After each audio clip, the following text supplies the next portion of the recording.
সকালে উঠে কোরআন শরীফ পড়ে যদি আমি বই পড়ি লাভটা কি সেটাকে বুঝতে হবে। কোরআন শরীফ যখন আমি পড়বো, নিউ ইয়র্ক টাইমসের নাম শুনছি আমরা। নিউ ইয়র্ক টাইমস একটা খুব বড় রকমের হচ্ছে পত্রিকা। সেইখানে একটা আর্টিকেল ছাপানো হয়েছে এরকম যে ব্রেইনটা এমন একটা অবস্থা আছে যে অবস্থায় পৌঁছলে পড়ে 1 ঘন্টায় 5 থেকে 10 ঘন্টার পড়া যায়। 1 ঘন্টায়, এই যে লাস্ট বেঞ্চ, ওই যে লাস্ট বেঞ্চ, 1 ঘন্টায় 5 থেকে 10 ঘন্টার পড়া যায় 1 ঘন্টায়।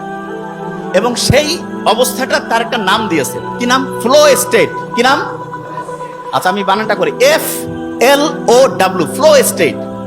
তা ওরা ফ্লো স্টেট তৈরির জন্য 5টা উপাদানের নাম বলছে। কয়টা উপাদান? 5টা উপাদান। এবং খুব মজার ব্যাপার, সেই 5টা উপাদান তৈরির জন্য যে আলাদা আলাদা 5টা কাজ আছে, সেই 5টা কাজের যে সামারি, সেই কাজটা আল্লাহ নামাজের মধ্যে কোরআন পড়লে সেই সিস্টেমটা চালু করে দিয়েছে। বুঝি নাই? একজনকে বললাম যে ভাই তুমি ABCDE 5টা ওষুধ খাবা আলাদা আলাদা, আর একজনকে বললাম যে ভাই তোমার 5টা ওষুধ আলাদা খাওয়ার লাগবে না, জাস্ট একটা ছোট্ট ট্যাবলেট আছে, সেটার মধ্যে 5টার সব কানেকশন আছে, কোনটা বেশি দামি হইল? বুঝি নাই? একজন ডক্টরের কাছে গেছে, 5টা আলাদা আলাদা ওষুধ দিছে, আর একজনের কাছে গেছে বলছে তোমার এই 5টা খাওয়া লাগবে না, একটা খাইলে 5টার কাজ করবে। তাহলে কোনটা বেশি ভালো ডাক্তারই হইল? ওই একটা কাজ হচ্ছে নামাজ পড়া, কোরআন পড়া। কোন কাজ? বুঝি না, বিশ্বাস করি না তো আমরা। কারণ কি? আমি জানি বিশ্বাস আমরা করি না যে নামাজ পড়লে, কোরআন পড়লে যে ব্রেইনটা ফ্লো স্টেটে আসে, এটা আমরা বিশ্বাস করি না। কারণটা কি সেটা বলি। ব্রেইনের মধ্যে 2 রকমের নিউরন আছে। কয় রকমের?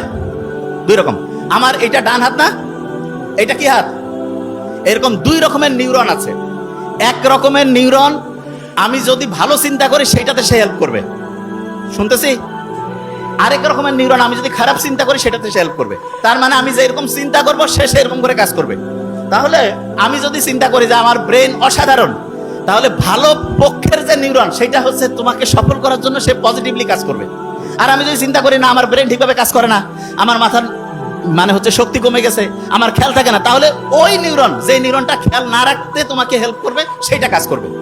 তাহলে আল্লাহ যে সবসময়, ইসলাম যে বলছে যে তুমি সবসময় ভালো চিন্তা করো, ভালো কথা বলো, ভালো উপদেশ দাও, এইটাতে আমাদের কি পজিটিভ ভালো কাজ করে, সেই নিউরনগুলো কাজ করে না খারাপ কাজ করে? সেটা কোনটা? ভালো কাজ। তাইলে আমি ভালো কথা বললে, অন্যের উপকার করলে, ভালো চিন্তা করলে আমার পজিটিভ নিউরনগুলো কাজ করবে না নেগেটিভ গুলো? পজিটিভ। একজন যে অসাধারণ হয় তার কি নেগেটিভ নিউরন কাজ করে না পজিটিভ? পজিটিভ। আচ্ছা।